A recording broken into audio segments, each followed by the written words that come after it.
माशाल्लाह मेरा अज इंटरव्यू किया है शराजी स्टूडियो वाले, तो मेरे जितने भी चाहने वाले कबड्डी प्यार करने वाले हैं वो शराजी स्टूडियो लाइक करो, सबसक्राइब करो, ताकि साड़ी आने वाली हर वीडियो तुहाडे तक बसानी पहुँच सके। और साड़ी ज़िंदगी के मतलब भी जो अपडेट तुसी देखना सुनना पसंद करते हो भी इंशाल्लाह इन्हां यूट्यूब चैनल के थ्रू तुहाडे तक पहुँचती रहे दी। मेहरबानी करके सारे मेरे दोस्त शराजी स्टूडियो लाइक करो, सबसक्राइब करो और घंटी के बटन दबाओ ताकि हर नए आने वाली वीडियो तुहाडे तक पहुँच सके। बहुत शुक्रिया। लो जी नाजरीन, अज तुहानूं दिखाने गोंदल साहब का बड़ा नाम बोलता। मैं भी जरा जोर समाई करके चेक करना कि गोंदल साहब का नाम बोलता या वाकया जोर भी है। आयो अज फिर देखते हैं, अज या गाहक है नहीं या मैं है नहीं, अज फिर जो होंदा देख लें। हड्डी मेरी बचाओ, बाकी खैर है जी। गोंदल साहब शराजी स्टूडियो कबड्डी च होना चाहिए ताकि ठीक ही रहे।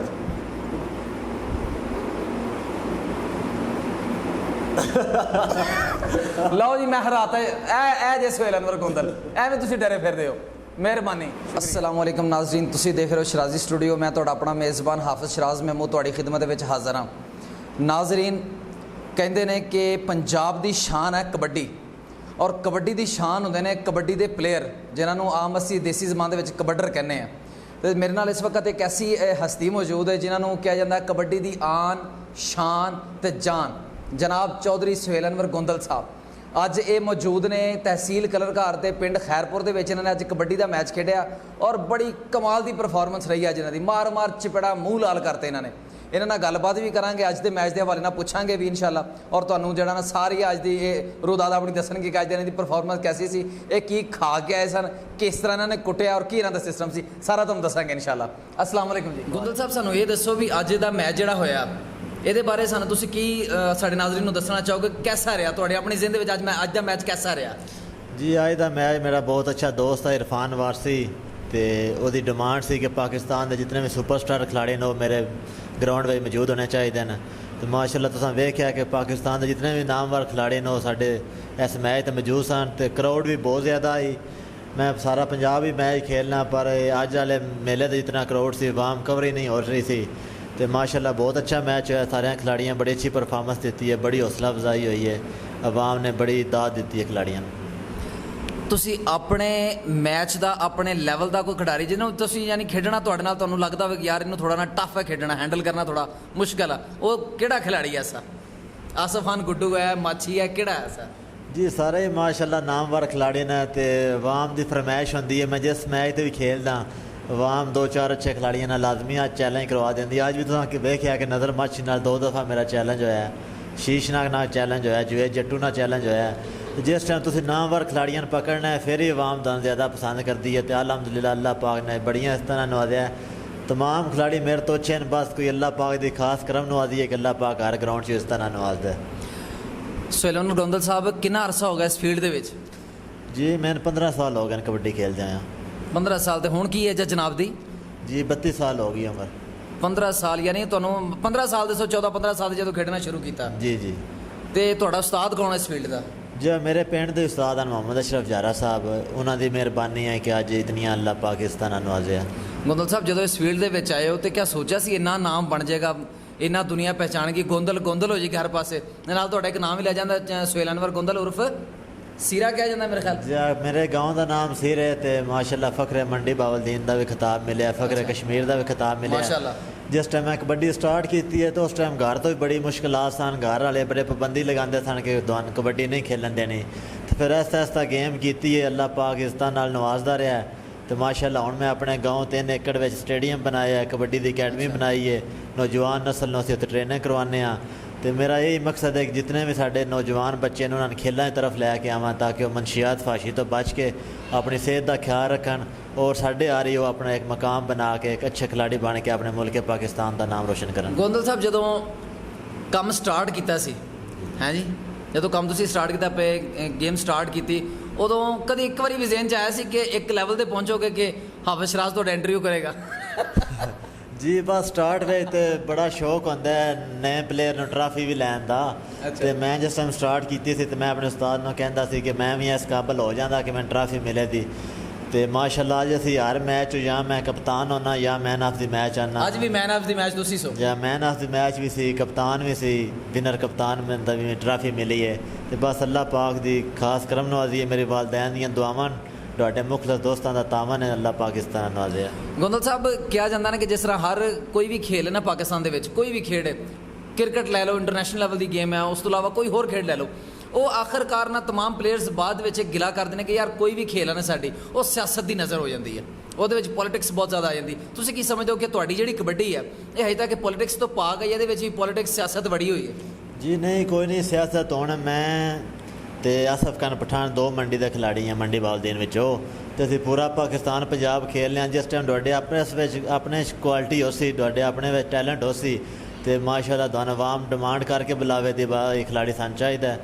ਅਸੀਂ ਹੁਣ ਜਿੱਥੇ ਟੀਮਾਂ ਨਹੀਂ ਵੀ ਹੁੰਦੀਆਂ, ਇੰਤਜ਼ਾਮੀਆਂ ਸਾਨੂੰ ਸਪੈਸ਼ਲ ਕਾਲ ਕਰਕੇ ਕਹਿੰਦੀ ਹੈ ਕਿ ਤੁਸੀਂ ਆਓ ਸਾਡਾ ਮੈਚ ਆ ਕੇ ਖੇਲੋ, ਆਪਣੀ ਡਿਮਾਂਡ ਦੀ ਫੀਸ ਲਵੋ, ਪੈਸੇ ਲਵੋ। ਆਵਾਮ ਆਪਣੀ ਮਰਜ਼ੀ ਦੇ ਪੈਸੇ ਦਿੰਦੀ ਹੈ, ਇਤਨਾ ਇਨਾਮ ਦਿੰਦੀ ਹੈ, ਇਤਨੀ ਹੌਸਲਾ ਅਫਜ਼ਾਈ ਹੁੰਦੀ ਹੈ, ਤੇ ਹੋਰ ਕੀ ਚਾਹੀਦਾ। ਸਾਨੂੰ ਇਸ ਮੁਕਾਮ ਤੇ ਪਹੁੰਚਣੇ ਤੱਕ 15 ਸਾਲ ਲੱਗੇ ਨੇ। ਆਵਾਮ ਸਾਡੇ ਵੱਲੋਂ ਵੇਖਦੀ ਹੈ ਕਿ ਇਤਨੀ ਆਵਾਮ ਇਹਨਾਂ ਦੀਆਂ ਸੈਲਫੀਆਂ ਲੈ ਰਹੀ ਹੈ, ਇਤਨਾ ਪਿਆਰ ਕਰਦੀ ਹੈ, ਪਰ ਅਸਾਂ ਮਿਹਨਤ ਕੀਤੀ ਹੈ, ਆਪਣਾ ਆਪ ਮਨਾਇਆ, ਤਾਂ ਜਾ ਕੇ ਇਤਨੀ ਫੈਨ ਫਾਲੋਇੰਗ ਬਣਦੀ ਹੈ। ਜਿਹੜਾ ਵੀ ਤੁਸੀਂ ਸ਼ੌਕ ਕਰਦੇ ਹੋ, ਕਬੱਡੀ, ਕ੍ਰਿਕਟ, ਕੋਈ ਵੀ ਕਿਸੇ ਗੇਮ 'ਚ ਦਿਲਚਸਪੀ ਹੈ, ਹਿੰਮਤ ਨਾ ਹਾਰੋ, ਮਿਹਨਤ ਕਰੋ, ਤੇ ਇਨਸ਼ਾਅੱਲਾ ਇੱਕ ਵਕਤ ਆਵੇਗਾ ਤੇ ਆਵਾਮ ਤੁਹਾਡੇ ਨਾਲ ਪਿਆਰ ਕਰੇਗੀ।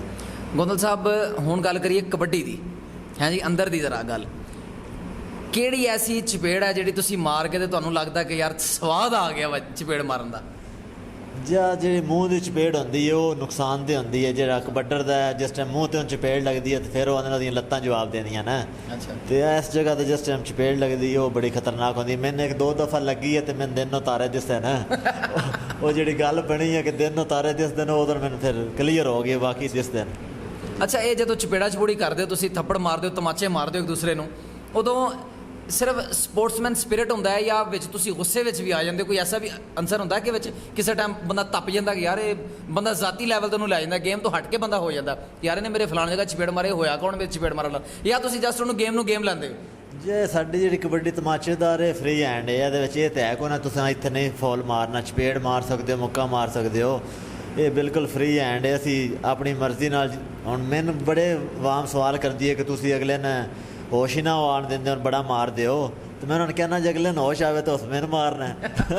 ਗੱਲ ਇਹ ਹੈ ਇਹਦੇ ਵਿੱਚ ਜਿਤਨੀ ਚੜ੍ਹਾਈ ਕਰ ਲਈ, ਜਿਤਨੀ ਜਲਦੀ ਆਪਣੀ ਗੇਮ ਜ਼ਿਆਦਾ ਕਰ ਲਈ, ਉਹ ਹੀ ਜਿੱਤਦਾ। ਫਿਰ ਉਹੀ ਗੱਲ ਹੋ ਗਈ, ਉਹ ਡਰ ਜੇ ਤੇ ਠੀਕ, ਨਹੀਂ ਤੇ ਮੈਂ ਆਪ ਡਰ ਜਾਵਾਂਗਾ। ਜੀ ਜੀ, ਇਹਦੇ ਵਿੱਚ ਫਿਰ ਜਿਤਨੀਆਂ ਚਪੇੜਾਂ ਤੁਸੀਂ ਮਾਰ ਲੈਣੀਆਂ, ਅਗਲੇ ਨੂੰ ਹੋਸ਼ ਨਹੀਂ ਆਣੀ, ਫਿਰ ਹੀ ਉਸ ਕੋਈ ਗਲਤੀ ਕਰਨੀ ਹੈ, ਤੁਸੀਂ ਉਹਨੂੰ ਪਕੜਨਾ। ਜੇ ਤੁਸੀਂ ਅਗਲੇ ਨੂੰ ਮੌਕਾ ਦਿਓ ਤਾਂ ਫਿਰ ਤੁਹਾਡਾ ਨੁਕਸਾਨ ਕਰੇਗਾ। ਗੋਂਦਲ ਸਾਹਿਬ, ਅੱਗੇ ਇੰਟਰਨੈਸ਼ਨਲ ਲੈਵਲ ਦੀ ਟੀਮ 'ਚ ਜਾਣ ਦਾ ਵੀ ਇਰਾਦਾ ਰੱਖਦੇ ਹੋ? ਜੀ ਇਨਸ਼ਾਅੱਲਾ ਮੈਂ ਤਿਆਰੀ ਕਰ ਰਿਹਾ। ਹੁਣ ਇਨਸ਼ਾਅੱਲਾ ਵਰਲਡ ਕੱਪ ਦੀ ਜਿਹੜੀ ਟੀਮ ਸਾਡੀ ਹੈ ਉਹਦੇ ਵਿੱਚ ਇਨਸ਼ਾਅੱਲਾ ਟ੍ਰਾਇਲ ਦਿਆਂਗੇ, ਸਿਲੈਕਸ਼ਨ ਕਰਕੇ ਮੁਲਕ ਪਾਕਿਸਤਾਨ ਦਾ ਮਜ਼ੀਦ ਨਾਮ ਰੋਸ਼ਨ ਕਰਾਂਗੇ ਇਨਸ਼ਾਅੱਲਾ। ਗੋਂਦਲ ਸਾਹਿਬ, ਜਿਹੜੀ ਸਾਡੀ ਇੰਟਰਨੈਸ਼ਨਲ ਲੈਵਲ ਦੀ ਟੀਮ ਹੈ ਜਿਹਦੇ ਵਿੱਚ ਸਰਫਹਿਰਿਸਤ ਮੁਸ਼ਰਫ ਜੰਜੂਆ ਸਾਹਿਬ, ਮਲਕ ਬਿਨ ਯਾਮੀਨ ਸਾਹਿਬ ਔਰ ਦੀਗਰ ਜਿਹੜੇ ਗੁੱਜਰ ਸਾਹਿਬ ਜਿਹੜੇ ਪਲੇਅਰਸ ਨੇ, ਉਹਨਾਂ ਵਿੱਚ ਤੁਹਾਡਾ ਆਈਡੀਅਲ ਪਲੇਅਰ ਕੌਣ ਆ ਇੰਟਰਨੈਸ਼ਨਲ ਟੀਮ 'ਚ? ਜੀ ਮਾਸ਼ਾਅੱਲਾ, ਖੁੱਲੀ ਕਬੱਡੀ ਵਿੱਚ ਵੀ ਸਾਰੇ ਉਹ ਸਾਡੇ ਸਟਾਰ ਕਬੱਡੀ ਸਾਡੇ ਨਾਲ ਹੀ ਖੇਲਦੇ ਨੇ, ਉਹਨਾਂ ਨਾਲ ਹੀ ਅਸੀਂ ਵੀ ਖੇਲਦੇ ਹਾਂ। तो मैं नफीस गुजर है जनाब, फैसलाबाद का बहुत अच्छा स्टापर है। अच्छा, वो मेरा फेवरेट जाफी है जनाब। अच्छा, वो ਤੁਹਾਡਾ फेवरेट जाफी है। गोंदल साहब, ਅੱਜ ਦੀ ਨੌਜਵਾਨ ਨਸਲ ਜਿਹੜੀ ਹੈ, ਜਿਹੜੇ 20 ਸਾਲ 22 ਸਾਲ ਦੇ ਨੌਜਵਾਨ ਨੇ, ਉਹਨਾਂ ਨੂੰ ਕੀ ਮੈਸੇਜ ਦੇਣਾ ਚਾਹੋਗੇ ਤੁਸੀਂ, ਜਿਹੜੇ ਅੱਜ ਨਸ਼ਿਆਂ ਤੇ ਔਰ ਇਹਨਾਂ ਚੀਜ਼ਾਂ ਤੇ ਲੱਗੇ ਮਨਸ਼ੀਆਤ ਤੇ, ਉਹਨਾਂ ਨੂੰ ਕੀ ਮੈਸੇਜ ਦੇਣਾ ਚਾਹੋਗੇ?